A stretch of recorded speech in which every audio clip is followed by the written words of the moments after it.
Muito bem. Olá, crianças.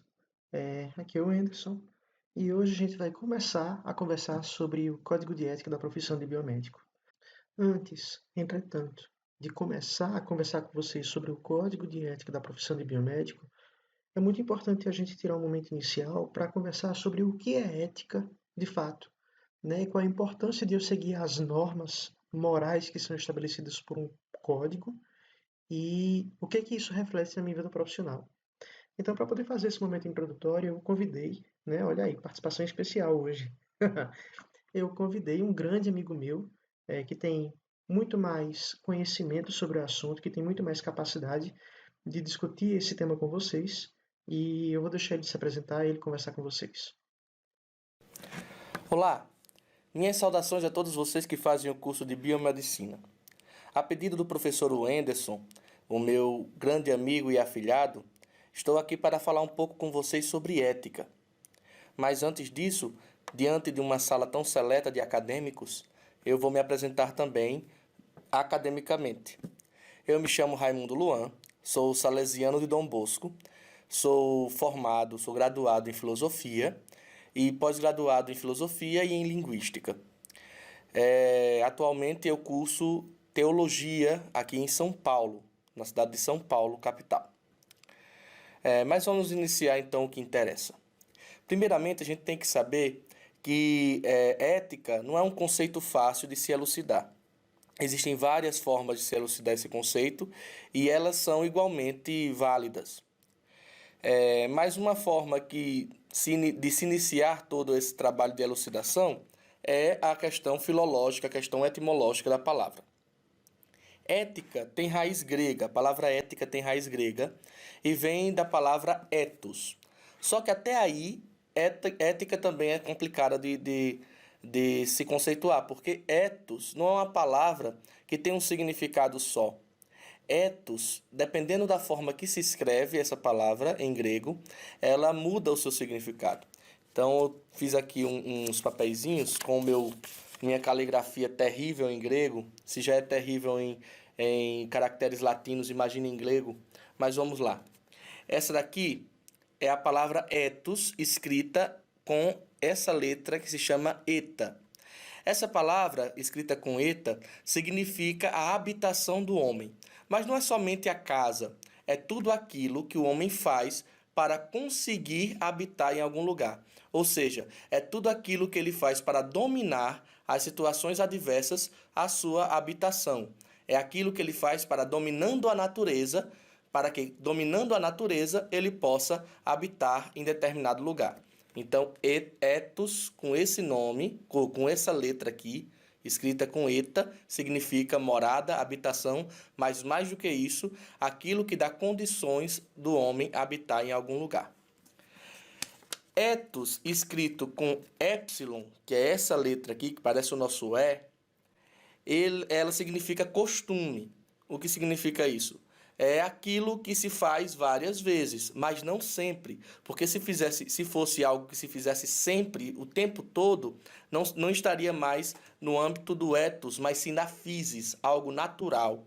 Então, ethos, escrito com epsilon, significa o costume ou aquilo que é feito várias vezes ou em repetidas vezes com frequência muito grande. Pronto, sabendo disso, a gente pode fazer uma interseção entre esses dois conceitos da palavra ethos, que é raiz da palavra ética. Essa interseção é exatamente a ação do homem.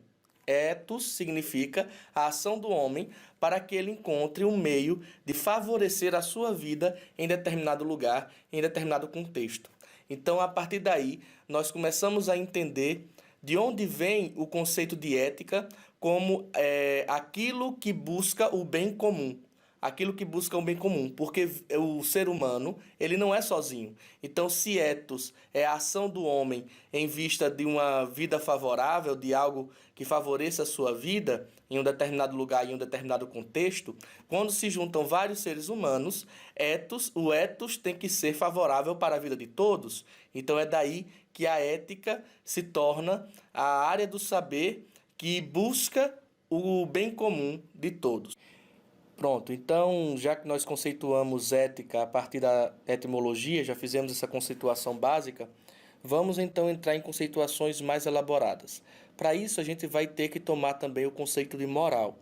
Moral está mais ligada à ação do homem, às regras de conduta do ser humano, quanto ao que ele deve ou não fazer. Então, a moral está mais ligada a regras, a um estatuto moral de uma determinada comunidade de pessoas, de um determinado grupo específico de pessoas, de seres humanos. É por isso que existem civilizações em que uma coisa pode ser considerada moral, em outra civilização essa mesma coisa, essa mesma atitude pode ser considerada imoral. Então a moral está mais ligada à prática, está mais ligada à conduta em determinadas situações, está mais ligada à escolha entre o certo e o errado, entre o que eu devo fazer e o que eu não devo fazer. Mas a ética está intimamente ligada com a moral. Vamos entender como é que isso se dá nessa conceituação que eu vou fazer agora. A primeira elucidação de ética e moral é a mais simples de todas.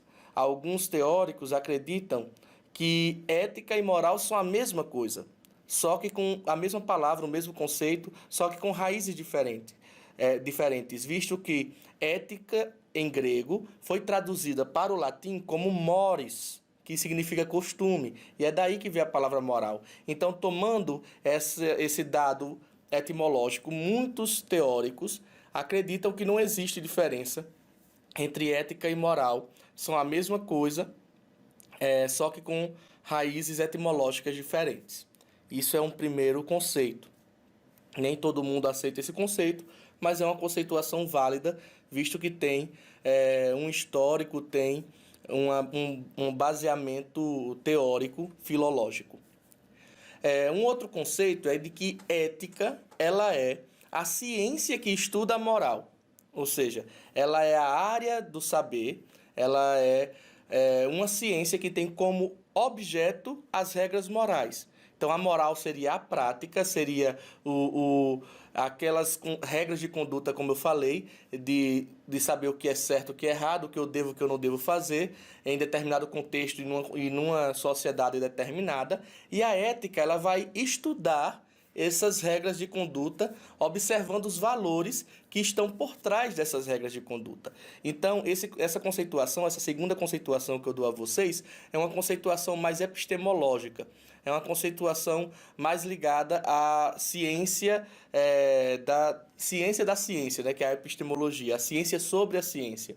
Então, conceituar ética como ciência da moral, ciência dos estatutos morais, ciência das regras morais, que vai olhar o que subjaz por trás dessas regras morais.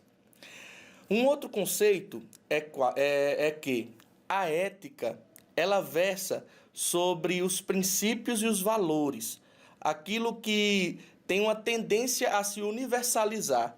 Os princípios e os valores, eles tendem a se universalizar, ainda que nós saibamos que os princípios e valores mudam com o decorrer do tempo, mas demoram bem mais para mudar do que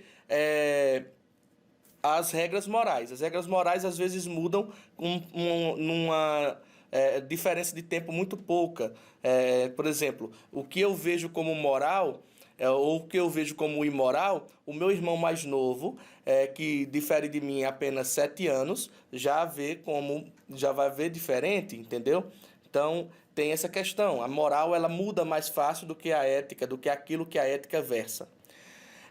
Nessa conceituação última de que a ética ela versa sobre os princípios e a moral ela versa sobre a prática, sobre as regras que são baseadas por esses princípios, que eu acho que toca mais a questão dos estatutos éticos ou das normas de conduta das diversas profissões e das diversas áreas da ciência, como, por exemplo, as normas de conduta ética dos biomédicos, dos médicos, dos enfermeiros e assim por diante. Porque a ética ela vai olhar quais são os valores que baseiam essas normas. E eu acredito até que deveriam se chamar códigos morais, não códigos de ética, mas não vai fazer diferença o nome. a partir do momento em que nós percebamos que essas normas que estão lá escritas, essas normas que foram estabelecidas para aquela profissão, ela deve ser cumprida porque tem por trás dela um valor muito maior e muito mais universal, muito mais duradouro do que a regra em si. Um exemplo prático. Eu tenho como valor principal a vida e tenho como princípio, vindo desse valor da vida, o princípio de proteger a vida em qualquer circunstância. Quais são as regras morais que podem sair desse princípio? Não matar, não ser a favor da pena de morte, se eu vou votar ou não pelo desligamento dos aparelhos de um determinado paciente. Então, isso daí são os questionamentos morais ou as questões morais que vêm do princípio de proteger a vida, que, por sua vez, vem do valor da vida, o valor da vida em si. Essa questão do valor da vida e do princípio de proteger a vida é a parte que é versada pela ética. Já a questão de se eu vou desligar ou não os aparelhos, de se eu vou matar ou não, de se eu vou votar ou não a favor da pena de morte, é uma questão moral.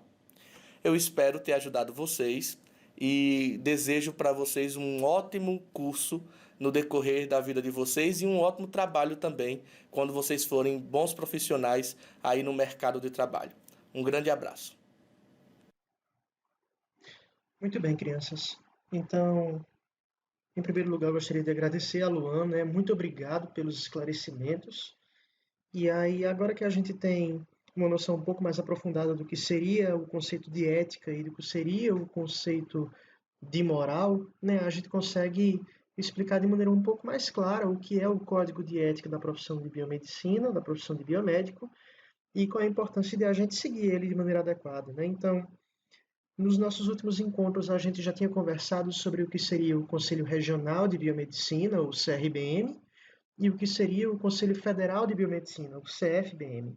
Então, o Código de Ética ele é um documento que estabelece quais são as normas de conduta morais, né? Quais são as normas morais de conduta que a gente tem que seguir no exercício da profissão e, enquanto biomédico, estando ou não no exercício da profissão.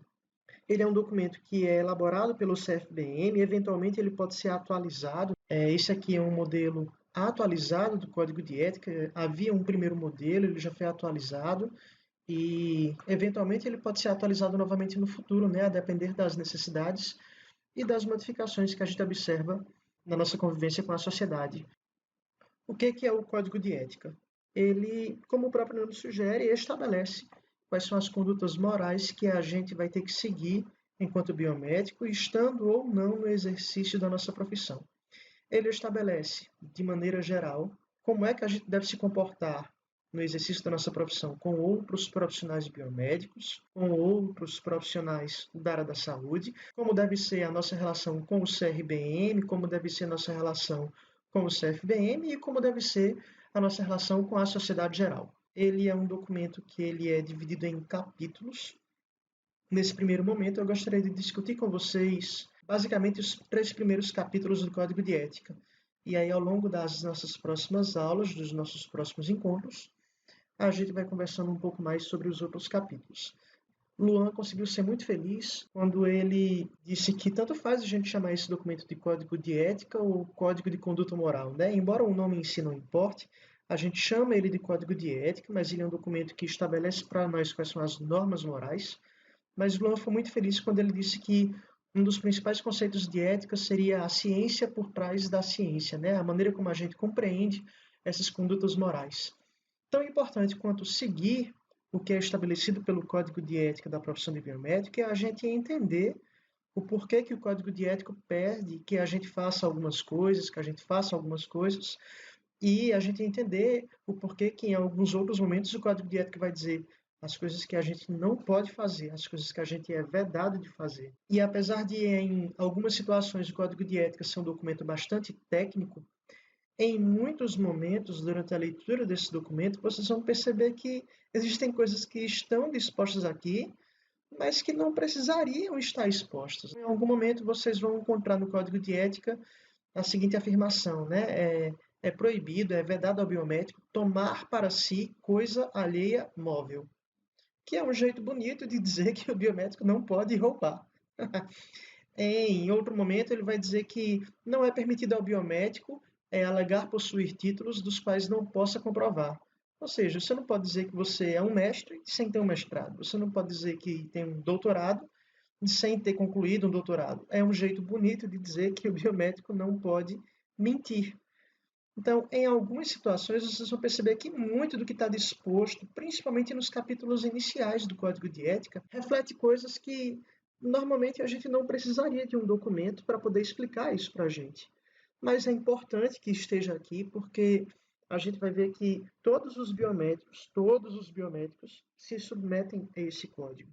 E é importante deixar claro aqui, né? Uma vez que você esteja exercendo a profissão, a infração a qualquer coisa que está disposta aqui nesse código pode gerar sanções disciplinares, medidas disciplinares, que é um jeito bonito de dizer que se você fizer alguma coisa que vai de encontro ao Código de Ética, que é contra o que está disposto nesse documento, o Conselho Regional de Biomedicina e ou o Conselho Federal de Biomedicina podem aplicar a você alguma ou algumas medidas punitivas. É importante deixar isso claro.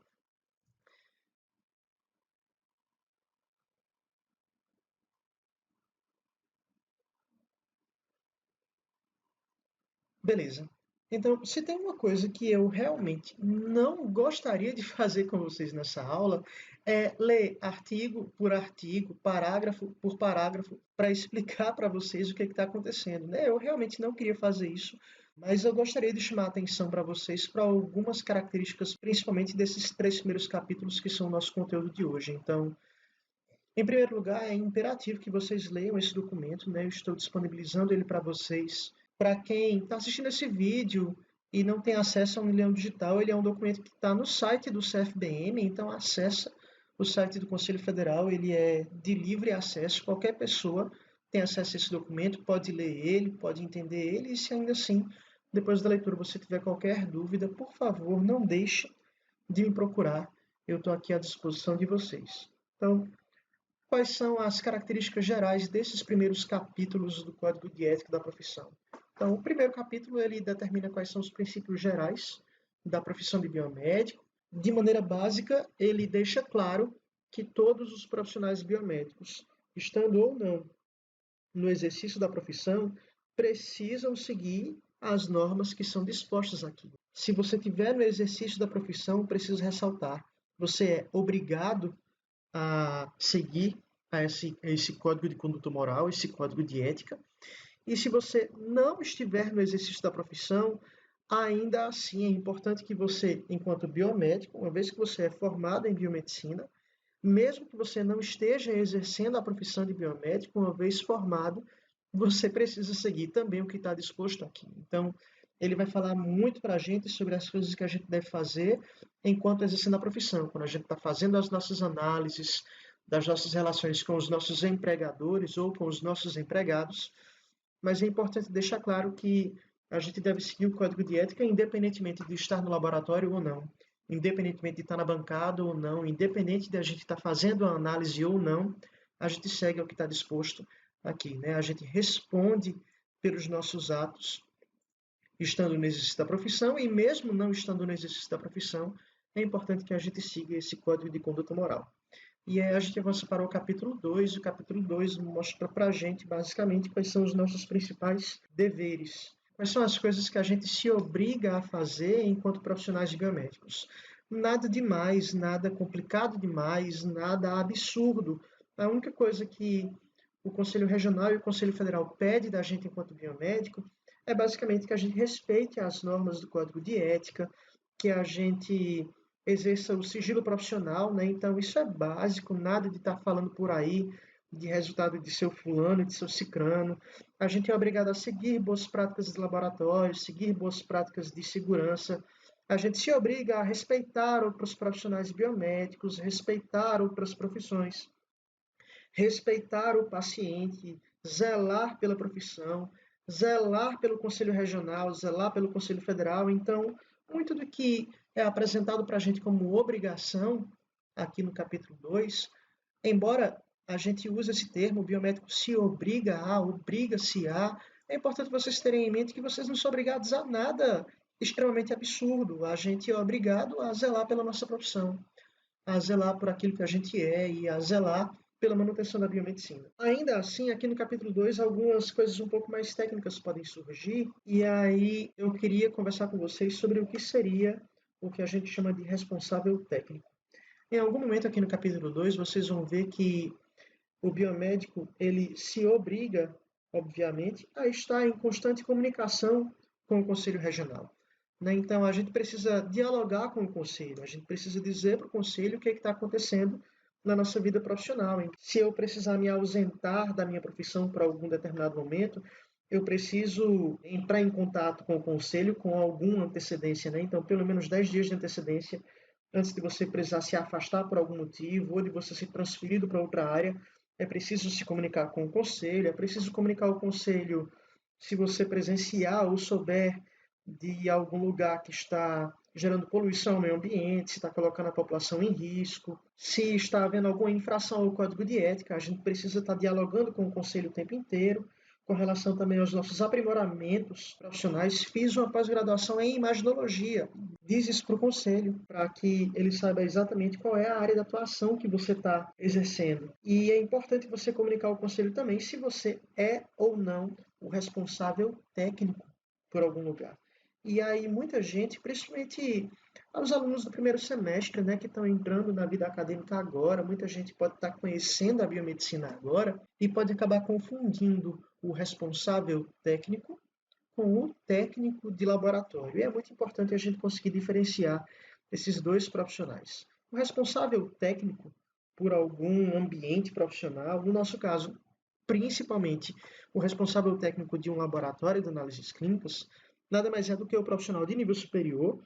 Então, ele precisa ser formado em biomedicina ou em algum outro curso superior que lhe habilite a fazer análises clínicas. Então, é uma pessoa que tem formação de nível superior que se responsabiliza por tudo o que é feito naquele ambiente. Então, o responsável técnico de um laboratório de análises clínicas, ele é o profissional que responde por todos os profissionais que estão envolvidos com as análises clínicas. Ele é o profissional que se responsabiliza pelos outros biomédicos contratados, pelos outros profissionais que estão circulando naquele ambiente e pelos laudos que são emitidos por aquele lugar. O responsável técnico ele tem um cargo de chefia, de fato, sobre os outros profissionais que estão realizando análises clínicas daquele mesmo ambiente. E por exercer esse cargo de chefia, é preciso que ele comunique ao Conselho Regional se ele é ou não responsável técnico por aquele lugar. É como se fosse um supervisor, ele atua de fato como um supervisor das análises clínicas e de todos os laudos que são emitidos por aquele ambiente. E isso é diferente de técnico de laboratório. Um profissional técnico de laboratório é um profissional que tem formação, primeiro, ele só precisa ter um ensino médio técnico, então precisa ter um ensino médio e depois de ter feito um ensino médio, ele ter feito um curso técnico ou em algumas situações ele pode ter feito os dois juntos, o ensino médio mais o curso técnico e ele já se forma médio técnico e aí ele pode ser médio técnico em análises clínicas, médio técnico de laboratório. A gente tem na própria Unileão, profissionais técnicos em química, técnicos de enfermagem. O que é o técnico de laboratório? É aquele profissional que se responsabiliza principalmente pela manutenção do ambiente. Então, para que a gente consiga entender melhor, por exemplo, na Unileão, a gente tem os técnicos dos laboratórios de bioquímica, os técnicos dos laboratórios de microscopia e os técnicos dos laboratórios de anatomia. Esses profissionais são os responsáveis pelo bom andamento das atividades que são realizadas no laboratório. Então, eles se responsabilizam pelo controle de reagentes, se os reagentes estão ou não dentro do prazo de validade, se o ambiente está bem limpo e organizado, se o ambiente está apto a ser utilizado por outros profissionais, e ele é alguém que se submete, assim como todos os outros profissionais, ao responsável técnico. Então, o responsável técnico se responsabiliza pelos outros profissionais e pelos laudos que são emitidos por algum laboratório. O técnico de laboratório é aquele cara que está responsável pelo gerenciamento do ambiente laboratorial. E em algumas situações até mesmo dos reagentes e dos estoques de materiais. Então, o capítulo 2 do Código de Ética em Biomedicina vai pedir, entre outras coisas, que você comunique ao Conselho Regional também se você está exercendo ou se você deixou de exercer o cargo de responsável técnico por algum ambiente. E o capítulo 3, ele também vai falar algumas coisas que teoricamente seriam básicas, né? Que a gente entende como fundamentais, né? O zelo pela profissão, defender a profissão de biomedicina, não criticar outros profissionais, selecionar bem com quem a gente trabalha e como os exames são feitos, ser leal e solidário com outros colegas biomédicos. Então, teoricamente, coisas que estão aqui que a gente não precisaria que estivessem aqui para que a gente atuasse como bons profissionais, mas que bom que está aqui, porque deixa tudo muito claro, né? Deixa tudo muito transparente em como o conselho quer que a gente se comporte. E em algumas situações, também o capítulo 3 vai ser um pouquinho mais técnico. É muito importante salientar que é dever da gente, enquanto biomédico, no exercício da nossa profissão. Isso é uma tecla que eu gosto muito de bater. É nosso dever exigir justa remuneração pelas nossas atividades, pelas atividades que a gente desempenha. Inclusive, essa remuneração ela precisa ser compatível com as responsabilidades que podem ser assumidas com o passar do tempo. É importante deixar claro aqui para vocês que não é o código de ética que vai versar sobre base salarial. Não é o código de ética que trata sobre piso salarial. Na verdade, até o presente momento, aqui no estado do Ceará, pelo menos, a gente não tem um piso salarial para a profissão de biomédico. Porque, em teoria, quem é responsável por tratar de questões salariais não é o Conselho Regional nem o Conselho Federal, são os sindicatos profissionais. Né? E até o presente momento, esse vídeo está sendo gravado em março de 2020, a gente não tem um sindicato de biomédicos no estado do Ceará, o que significa dizer que não existe nenhum documento legal que trate sobre base salarial para profissionais biomédicos. Ainda assim, a gente precisa ter em mente o que a gente espera ganhar, vai depender do lugar que a gente está trabalhando, da nossa carga horária e das nossas atribuições. E é dever, é obrigação nossa, enquanto profissionais biomédicos, exigir justa remuneração por esses trabalhos, por esses serviços que a gente está prestando. Então, não faz sentido, por exemplo, um profissional biomédico aceitar um emprego em um laboratório de análises clínicas em que ele vai trabalhar 40 horas semanais, 44 horas semanais, e o empregador dizer ele que vai pagar a ele R$ 800. Na situação de vocês, R$ 800 não paga nem o fiéis. Então, é muito importante que a gente tenha o discernimento de dizer não para essas situações, né? Para essas situações abusivas, porque somente juntos a gente consegue, de fato, fortalecer a nossa profissão. Né? Quando um profissional, quando um indivíduo aceita um salário como esse, ele acaba denegrindo não só ele, mas acaba denegrindo toda a profissão, né? Tudo aquilo que a gente demorou décadas para construir, de confiança, de responsabilidade, de importância do profissional biomédico junto à comunidade. O capítulo 3 vai tratar sobre isso, vai tratar também sobre a importância de se preservar a dignidade humana e ambiental, e um outro aspecto importante, técnico e importante do capítulo 3 é que ele deixa muito claro que é vedado ao profissional biomédico trabalhar com qualquer tipo de experimento com seres humanos que tenha finalidades bélicas, que tenha finalidades de desrespeitar o ser humano de alguma maneira, seja por eugenia ou por racismo. Então, isso o Código de Ética deixa muito claro, mais uma vez era uma coisa que não precisaria estar aqui, mas que bom que está.